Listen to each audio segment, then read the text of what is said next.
Então, vamos lá fazer outro exercício? Um elétron, num tubo de raios catódicos, está se movendo paralelamente ao eixo do tubo, com velocidade de 107 metros por segundo. Aplicando-se um campo de indução magnética de 2 Tesla, paralelo ao eixo do tubo, a força magnética que atua sobre o elétron vale. Quero saber a intensidade dessa força. Pegadinha. Faz aí pra mim, quanto você acha que vai dar? Gente, vai dar 0, letra B, porque está dizendo que o elétron está se movendo paralelo ao eixo do tubo e que existe um campo paralelo ao eixo do tubo. Então, o movimento do elétron está no mesmo sentido está o eixo do tubo, no mesmo sentido o campo, ou seja, o campo e a velocidade estão paralelos. Se eles estão paralelos, gente, qual que é esse ângulo? 0. Então, 0 é a minha fórmula inteira. Então, ou pode ser 0, né? Se estiverem no mesmo sentido, ou no sentido oposto pode ser 180, que também é 0. Então, só falar que está paralelo já zerou a minha fórmula inteira da força magnética. Não tem força magnética. Então, ela é nula. Olha só, super pegadinha, olha, da PUC. Então, fica atento nessas coisinhas aí, tá? Se me desse esse mesmo exercício, mas me desse um ângulo diferente de 0 ou de 180, e falasse que ao invés do elétron era um nêutron, também ia dar nula, tá? Porque o nêutron não tem a carga. Fica atento aí com essas pegadinhas, tá, gente? Beleza. Então, agora que a gente sabe que num campo uniforme, quando eu pego uma partícula, jogo ela com uma velocidade num campo, acontece uma força que muda a trajetória dela, vamos ver qual que é esse movimento e estudar ele? Como a gente viu naquele primeiro desenho, é um movimento circular, né?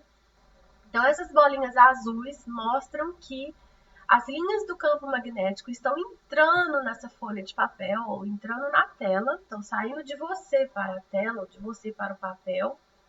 Então, estão entrando nessa folha. Então, se você fizer esse desenho no seu caderno, desenhar as bolinhas, e você for aplicar, por exemplo, a regra do tapa, as linhas do campo vão estar entrando nessa folha, tá bom? Beleza. E aqui, vamos pensar nessa posição aqui. Eu tenho um próton, né, que é uma carga positiva, com essa velocidade aqui. Sempre a velocidade tangenciando esse movimento, né? Então, a velocidade está para cá. Então, com a regra do tapa, eu coloco o campo entrando na folha e o dedão apontando no sentido da velocidade. E aí eu consigo saber o sentido dessa força, né? Também dá para fazer com a mão direita, né? Você coloca os dedinhos no sentido da velocidade, fecha no sentido do campo e você vai achar o sentido da força. Quando eu tenho uma força puxando para dentro, ela vai fazer uma curva, e aqui vai ter de novo uma força puxando, e ela sempre vai fazer essa curva aqui. Então, ela vai fazer um movimento circular, ok? E aí, esse círculo que ela faz tem um raio, né? Que eu posso medir, né? Então, é um movimento circular com um raio determinado. Aqui é uma foto real, olha que doido, de um feixe de elétrons. Olha aqui que bonitinho eles fazendo círculo. Legal, né? Dentro de um campo magnético uniforme. Agora, gente, ela faz um círculo quando ela não está o campo e a velocidade paralelo, né? Igual a gente viu. No mesmo sentido ou no sentido oposto, cargas positivas ou negativas, o ângulo sempre vai ser o 0, no sentido oposto 180, e aí não fica circular não, né? A trajetória não vai ser mudada, vai ser um MRU constante. E olha que máximo eu consigo calcular o raio dessa órbita circular. Esse Rzinho lá, o desenho eu consigo calcular. Então, vamos ver como eu chego nessa equação. Então, primeiro, é um movimento circular. Então, eu vou pegar a equação da aceleração centrípeta. Aceleração centrípeta, V2 sobre R. Né? Aceleração, V é velocidade, R é o raio da circunferência. Pela segunda lei de Newton, eu tenho que F é igual a ma, ou seja, a força resultante é igual a massa vezes aceleração. Então, como é um movimento circular, eu pego, no lugar dessa aceleração aqui da segunda lei, eu vou colocar a aceleração centrípeta. Então, minha equação vai ficar F igual a m vezes, no lugar do A, eu coloco V2 dividido por R. Ok, então eu tenho uma força atuando no movimento circular, né, onde eu tenho uma aceleração centrípeta. Só que essa força é uma força magnética. E essa força magnética, eu sei calcular ela vale BQV. Então, igualando essas duas forças, BQV é igual a mv2 sobre R, e separando o R, você pode treinar aí na sua casa, você vai chegar nessa equação aqui, que é a equação do raio dessa órbita circular. Então, o raio vai ser igual à massa da partícula. Então, por exemplo, se for um próton, eu preciso saber a massa do próton, a velocidade dessa partícula, a carga dela, então, por exemplo, do próton, mais 1,6 10 a menos 19, o elétron a mesma coisa, negativo, vezes a intensidade do campo em Tesla. Então, assim, eu consigo calcular o raio dessa circunferência. Olha que legal. E aí, para a gente lembrar dessa equação, existe uma frasezinha, assim, que a gente vai lembrar desse kibe maravilhoso, lindo, que é: Rashid me vende um quibe. Não ri de mim, porque na hora da prova você vai lembrar dessa equação e eu falar: gente, lembrei do quibe. É essa equação. Rashid me vende um quibe. Tá bom? Espero que você não esqueça. Existe, né, o acelerador de partículas, o maior que tem no planeta é o LHC, vou falar dele mais no finalzinho da aula, onde eu choco, por exemplo, dois prótons, né, com velocidades muito altas, próximas à velocidade da luz, eles chocam, e aí quando eles batem, eles quebram, e as partículas subatômicas saem e fazem movimento. E cada uma faz um movimento e ela começa a fazer um movimento meio que circular. E aí eu conseguindo medir esse raio médio, eu consigo, isso, por exemplo, eu sei a intensidade do campo, se eu sei a velocidade que essa partícula estava. Se eu sei, por exemplo, a carga dela, eu consigo calcular a massa. Ou se eu souber a massa, eu consigo calcular a carga, por exemplo, sabe? Então eu consigo estudar propriedades das subpartículas utilizando essa forma. A gente consegue entender, né, as nossas partículas subatômicas e assim estudar várias coisas, como por exemplo a origem da vida, estudando a explosão que aconteceu, por exemplo, no Big Bang. Então agora você já sabe como aplicar essa equação. Então vamos fazer um exercício para a gente aplicar essa fórmula. Então vamos lá. Uma partícula de massa m, eletricamente carregada com uma carga Q, adentra em uma região de campo magnético B com uma velocidade v. Gente, não tem número.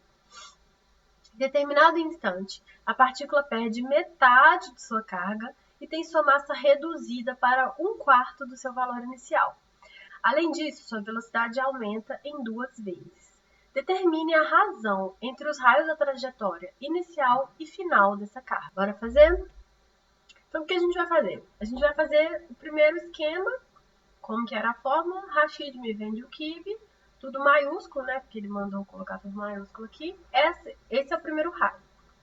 O segundo raio, a gente vai fazendo as proporções. Então, a massa dividiu por 4, a velocidade multiplicou por 2 e a carga dividiu por 2. Mexendo aqui, eu consigo cortar esses números tudo. E chego que o raio 2 é igual ao raio 1, tá vendo? Igualzinho. Então, a razão entre os raios de trajetória inicial e final significa R1 sobre R2. Razão do inicial sobre o final, R1 sobre R2. É igual a 1. Então, letra C. Parece difícil, né? Mas ficou fácil. Essa é uma questão a cara do Enem. Ele adora questões sem números e coisa de proporção. Aumentou metade, dividiu 1/4. Ele adora isso. Então é bom a gente treinar, faz em casa, tá? Então vamos para a melhor parte, que é a parte de aplicações. Olha, gente, movimento de cargas em um lugar com campo magnético acontece na natureza, na formação de aurora boreal ou astral. Você já ouviu falar? Eu vou colocar na descrição do vídeo esse link que mostra como isso funciona de uma forma muito explicadinha. Vale a pena ver, que é muito legal. Então, na verdade, como funciona a aurora boreal ou a aurora astral? Tem um movimento de partículas próximo ao nosso polo, né, magnético, e esse movimento delas no campo formam desenhos maravilhosos, imagens maravilhosas no céu, que é a aurora boreal ou austral, né? Boreal quando acontece num polo, austral no outro. E eu vou contar para vocês que é o meu sonho ver isso ao vivo. Acontece com uma frequência não tão grande, depende sim de tempestades solares, né, que trazem ali um campo magnético intenso próximo do planeta. Depende também de umidade, temperatura naquele lugar também no polo. E ele acontece nos polos, né? Porque é onde tem uma concentração maior do campo, né? Nos polos mesmo. Então eu tenho uma amiga que estava no Canadá na época fazendo intercâmbio e ela ficou sabendo que estava tendo a aurora bem mais ao norte. Ela pegou o carro, com um amigo foi e conseguiu ver as fotos dela. Falou, Mara, então assim, eu tenho muita vontade, um dia, se Deus quiser, vou conseguir ver a aurora boreal e austral. Espero que você também. Então, separei algumas imagens, olha como são lindas, não são montagens. E assim, o legal é que ela não é estável, ela mexe, sabe? É muito lindo mesmo, tem de várias cores, super legal. E aqui embaixo tem outro vídeo, que são vídeos de imagens mesmo, pra você ver ela mexendo, como que é maravilhosa. Eu fico babando, muito doido mesmo. Então é um fenômeno que acontece com o movimento de cargas num campo magnético, olha que legal, super lindo, né? E a outra coisa que eu fiquei de falar para vocês é o acelerador de partículas. Então, sobre ele, separei 2 vídeos. Tem que ver, gente, é muito interessante. Um mostra como ele funciona, né? E no outro mostra ele dentro, assim, o cara fazendo entrevista com um pesquisador lá de dentro, explicando e tal. Então, são 2 vídeos diferentes, mas 2 bem interessantes. Então, basicamente é o seguinte: eu pego partículas, geralmente são prótons, eu consigo separar os prótons do restante do átomo e acelero o próton num sentido e acelero outro próton em outro sentido. Na verdade, não é um próton, né? São feitos. Então, eu tenho um no sentido, outro no sentido, e eles vão sendo acelerados, né, por campo elétrico e magnético, e acelerados, acelerados, acelerados, até chegar a uma velocidade muito próxima da velocidade da luz, e aí eles se chocam, eles quebram e saem as subpartículas, e aí você consegue estudar o movimento disso. Então, o LHC é um acelerador de partículas muito top, e esse diâmetro aqui é gigante, ele ocupa a área de 3 países na Europa. Tipo assim, 3 países assim. Então é muito grande esse diâmetro. Eu acho que é um dos maiores mesmo experimentos que a gente tem no planeta e é muito top. Assim. Dá uma olhada, tem o site deles com imagem dessa movimentação de partículas, é bem legal. Então vale a pena você dar uma estudada, assim, os resultados que eles encontram, assim, sobre essas partículas.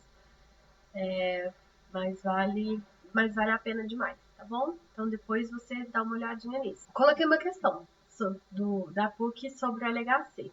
Vamos fazer? Cientistas creem ter encontrado o tão esperado bóson de Higgs em experimentos de colisão próton-próton com energia inédita de 4 tera-electronvolts no grande colisor de hadrons, o LHC. Isso é verdade, tá? A gente conseguiu encontrar o bóson de Higgs. Antes, a gente só imaginava que ele existia, mas nunca tinha encontrado. E no LHC a gente encontrou, sim, essa subpartícula. Então, isso é verdade. Os prótons de massa 1,7 vezes a menos 27 kg e carga elétrica de 1,6 vezes a menos 19 estão praticamente à velocidade da luz, 3 vezes a 8 metros por segundo. E se mantém uma trajetória circular graças ao campo magnético de 8 Tesla perpendicular à trajetória dos. Com esses dados, a força de deflexão magnética sofrida pelos prótons é em newtons. Então, gente, só colocar na fórmula, né? VQV seno de θ. A carga do elétron. E olha só, gente, eu não coloquei o sinal do elétron, da carga. Então, não precisa, nessa fórmula, colocar menos ou mais na intensidade da carga, tá bom? Só colocar o módulo mesmo. Vezes a velocidade da luz, vezes a intensidade do campo. Vezes 90, né? Seno de 90. Por quê? Porque falou que a trajetória é perpendicular à dos prótons, perpendicular a 90 graus, né? Então, a força magnética vai ser 3,8 vezes 10 a menos 10 newtons. Então, a gente acha letra A. Uma historinha complicada, mas a fórmula é tranquila de aplicar, tá bom? Então, é isso. Coloquei o magneto para terminar o nosso vídeo. O magneto atrai metais, né? Ele tem o poder do magnetismo. Então é isso. Obrigado por ter você aqui. Próxima aula a gente vai juntar magnetismo com eletricidade, que é muito top, bem legal. Espero que vocês tenham gostado da aula. Estuda bastante. Vamos te ver aqui. Beijo.